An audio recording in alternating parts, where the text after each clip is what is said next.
Hello दोस्तों, welcome to एक classes. एक क्लासेस आपके लिए लेके आया है एनटीपीसी का बैच एंड आरपीएफ का। NTPC, railway NTPC and RPF. NTPC का मतलब होता है non technical popular post category. Batch होगा आपका स्टार्ट होगा 12/9/2024, यानी कल से चालू होगा। ड्यूरेशन रहेगा 6 to 7 month. Free of cost रहेगा यूट्यूब पर। और आगे बात करते हैं फैकल्टीज़ की। फैकल्टीज रहेंगी मैथ्स और रीजनिंग पढ़ाएंगे सचिन सर, एंड स्ट्रैटेजी के एंड जी के अमन सर। अमन सर स्ट्रैटेजी के एक बेहतरीन टीचर हैं। अगर आपको अच्छा लगे तो शेयर करना, और हमें प्रोत्साहन मिलता है शेयर करने से, लाइक करने से, सब्सक्राइब करने से। अब हम बात करते हैं मैथ्स की। मैथ्स जो है सचिन सर पढ़ाएंगे, और वो जो है railway, NTPC, RPF, constable, group D, UPSI, UP constable, MP police and all SSC examinations के लिए ये बैच रहेगा। लेकिन इसमें जो ज़्यादातर जो क्वेश्चंस होंगे वो रेलवे के होंगे एंड आरपीएफ के होंगे, और यूपीएसआई के भी रहेंगे कुछ क्वेश्चंस। ठीक है, आगे बात कर लेते हैं हम सिलेबस की। सिलेबस क्या क्या रहेगा?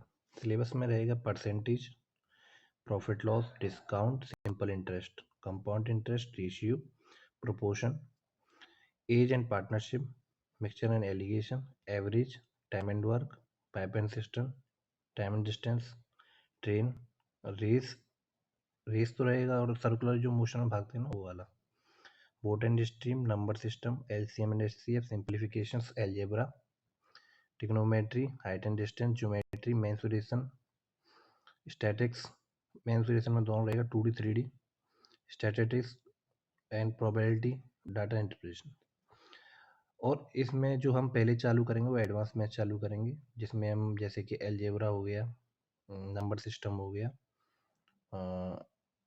ज्योमेट्री हो गया, trigonometry, height and distance, mensuration हो गया, statics, probability and HCF and LCM, simplification, ये पहले पढ़ाई जाएंगी। फिर उसके बाद अर्थमेटिक की बारी आएगी, और पूरा जो है मैथ्स का जो टाइम लगेगा वो 6 to 7 मंथ्स लगेगा कंप्लीट होने में। और इतना तो हम वादा नहीं कर पाएंगे, लेकिन इतना हम कह सकते हैं कि हम जो पढ़ाएंगे उनमें से ही उनके मतलब टाइप पर ही आधारित होंगे क्वेश्चन जो एग्जाम में आएंगे। ये तो नहीं कह सकते बिल्कुल एग्जैक्ट फंसा देंगे पेपर, ऐसा तो कोई भी नहीं कर सकता, और जो कहते हैं वो झूठ बोलते हैं। आगे बात कर लेते हैं हम आरआरबी एनटीपीसी के एग्जाम की। जैसे कि उसमें पहला स्टेज 1 होता है।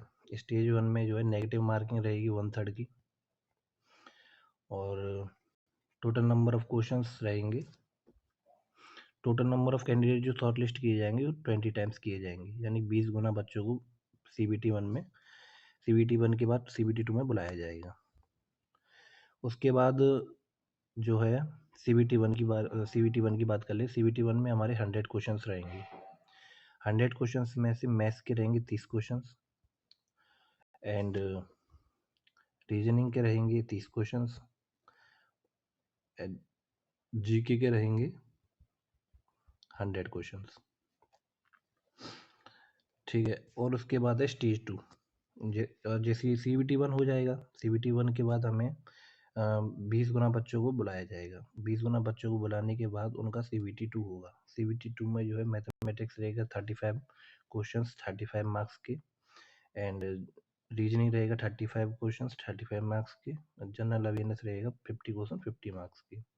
टोटल हो गए 120 क्वेश्चंस, 120 मार्क्स के, और टोटल ड्यूरेशन मिलेगा 90 मिनट्स। अब इसमें क्या होता है कि बच्चों के लिए टाइम कम पड़ जाता है, और टाइम जो हम कम पड़ जाता है, यानी कि हमें मैथ्स और रीजनिंग को जल्दी सॉल्व करना पड़ेगा। अब जो है टाइम की बात कर लेते हैं कि टाइम हमें कैसे मैनेज करना है। तो सबसे पहले जो आप पेपर में करते हैं वो जैसे जनरली बच्चे करते हैं कि मैथ्स खुल गया तो मैथ्स को ही करेंगे, रीजनिंग खुल गया रीजनिंग को ही करेंगे, जीके खुल गया तो जीके को ही करेंगे। लेकिन हमें ऐसा नहीं करना है। हमें पहले मतलब रीजनिंग करना चाहिए, मैं फिर उसके बाद हमें जीके करना चाहिए, उसके बाद में मैथ्स करना चाहिए, क्योंकि रीजनिंग और जीके में हम टाइम बचाकर मैथ्स को पूरा टाइम दे सकते हैं। ये हमारी रणनीति रहेगी आगे के लिए। और आगे फिर हम बात कर लेते हैं इसके कि क्या क्या होता है, इसमें क्या होता है क्या नहीं होता है। स्टेज 1 हो गया, स्टेज 2 हो गया, और उसके बाद टाइपिंग टेस्ट होता है, कुछ पोस्टों में टाइपिंग टेस्ट है, उसके बाद फिर डॉक्यूमेंट वेरिफिकेशन होगा। जैसे कि हम टाइपिंग वाली पोस्ट की बात कर लेते हैं, जीसीसी हो गया, जैसे जूनियर क्लर्क कम टाइपिस्ट हो गया, अकाउंट क्लर्क हो गया, इसमें भी टाइपिंग चाहिए। जूनियर टाइम कीपर हो गया जी, इसमें भी टाइपिंग चाहिए। और तुम्हारा टाइपिंग चाहिए हमें सीनियर क्लर्क में चाहिए, जूनियर अकाउंट में चाहिए, और सीनियर कीपर की चाहिए। स्टेशन मास्टर में कोई टाइपिंग नहीं चाहिए, ठीक है। जो स्टेशन मास्टर की जॉब है वो लेवल 6 की है, स्टेशन मास्टर की है। और वैसे इसमें सबसे बेहतरीन पोस्ट होती है गुड्स गार्ड की। इसमें हमें किलोमीटर के हिसाब से पैसा मिलता है, लगभग इसकी सैलरी रहती है 60,000 के करीब, लेकिन इसमें हमें पैसा मिल जाता है 80 से 85,000 के करीब मिलता है, क्योंकि ओवर टाइम हो जाता है ना, तो उसके लिए। आगे बात कर लेते हैं जीके की। जीके में क्या है, हिस्ट्री के 5 से 6 क्वेश्चन रहते हैं, ज्योग्राफी में 2 से 3 रहते हैं, पॉलिटी में 2 से 3 रहते हैं, स्ट्रैटेजी के में 2 से 3 रहते हैं, करंट अफेयर सबसे ज़्यादा रहते हैं 10 से 12।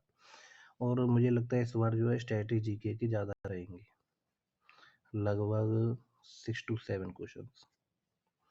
साइंस के रहते हैं 7 to 8 क्वेश्चन, इसमें सबसे ज़्यादा रहती है बायोलॉजी, बायोलॉजी के 5 क्वेश्चन आते हैं। टोटल रहेगा 40 क्वेश्चन, जो कि CBT 1 की बात कर रहे हैं अभी हम, CBT 1 की बात कर रहे हैं, ठीक है। ये होता है क्वेश्चंस का वेटेज। आगे बात कर लेते हैं हम मैथ्स की। मैथ्स में क्या रहता है, जैसे कि रेशियो के 2 क्वेश्चंस हो गए, एवरेज के हो गए, नंबर सिस्टम के हो गए। यहाँ पे मैंने क्वेश्चंस लिख दिए, आप देख सकते हैं। टाइम एंड वर्क के कुछ क्वेश्चंस हो गए, 2 क्वेश्चंस आते हैं, टाइम स्पीड का 1 आता है। ये 2019 के हिसाब से बता रहा हूँ मैं, जो पेपर हुआ था पहले। तो प्रॉफिट लॉस हो गया, 2 क्वेश्चंस हो गया, LCM एंड HCF हो गया, ज्योमेट्री हो गया, मेंसुरेशन हो गया, ट्रिग्नोमेट्री, परसेंटेज, अलजेब्रा, DI। अब इसमें क्या होता है, 2019 में DI के कुछ क्वेश्चन कुछ शिफ्ट में ही आए थे, पर इसलिए मैंने ये नहीं लिखा है इसमें। बाकी हमारा इजी टू मॉडरेट रहता है पेपर, और हार्ड भी आएगा तो उसकी भी टेंशन मत लेना, क्योंकि हम जो इस तरीके से पढ़ाएंगे कि आगे जो भी मैथ्स में कोई प्रॉब्लम तो नहीं होगी।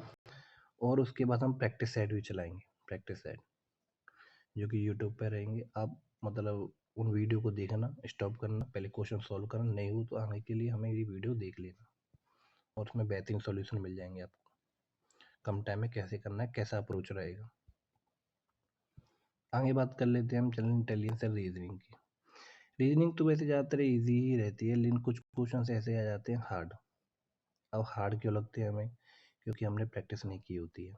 प्रैक्टिस किस चीज़ की नहीं की होती है, जैसे कि कोई सीरीज आ गई, एनालॉजी हो गया, इनमें क्या है बच्चे प्रैक्टिस कम करते हैं, इसलिए उनको लगता है हार्ड। अगर प्रैक्टिस करेंगे तो हमें सारे पैटर्न, सारे क्वेश्चंस वगैरह पता चल जाएगा, तो हमें उसी हिसाब से पेपर में करना होता है। मान लीजिए कि सीरीज का कोई क्वेश्चन है, और जो है वो हमें नहीं आ रहा है, और हम उसमें लगी रह रहे हैं, तो उसमें क्या सिलेक्शन नहीं होगा आपका। हमें सीरीज का क्वेश्चन अगर नहीं आ रहा तो उसको स्किप करके आगे बढ़ना है, लेकिन हम जो पूरी कोशिश करेंगे कि आप कुछ भी ना छोड़ के आए, और हम प्रैक्टिस इतनी करा देंगे कि कुछ छूटेगा भी नहीं, ठीक है। आगे बात कर लेते हैं हम। आगे तो खैर तीनों सब्जेक्ट हुई की हमने बात कर ली है, और जो है आपका बैच कल से स्टार्ट हो जाएगा, आपके लिए वीडियो रेगुलर हमारे यूट्यूब चैनल पर आती रहेंगी। अगर आपको अच्छा लगे, जेन्युइन लगे, तो आप आगे हमें शेयर कीजिएगा, और कोई अगर गलती हो तो कमेंट में बता दीजिएगा, और हमारे चैनल को सब्सक्राइब कीजिए, लाइक कीजिए, कमेंट कीजिए। ये मैं बोल रहा हूँ क्योंकि हमारी ये पहली वीडियो है। अगर आप जो इनको शेयर करते हैं, आगे के लिए हमें प्रोत्साहन मिलता है, लाइक करते हैं तो हमें प्रोत्साहन मिलता है, सब्सक्राइब करेंगे तो रेगुलर अंतराल पे आपको वीडियोस मिल जाएंगी। आपके हमारे यूट्यूब चैनल पर। धन्यवाद। धन्यवाद।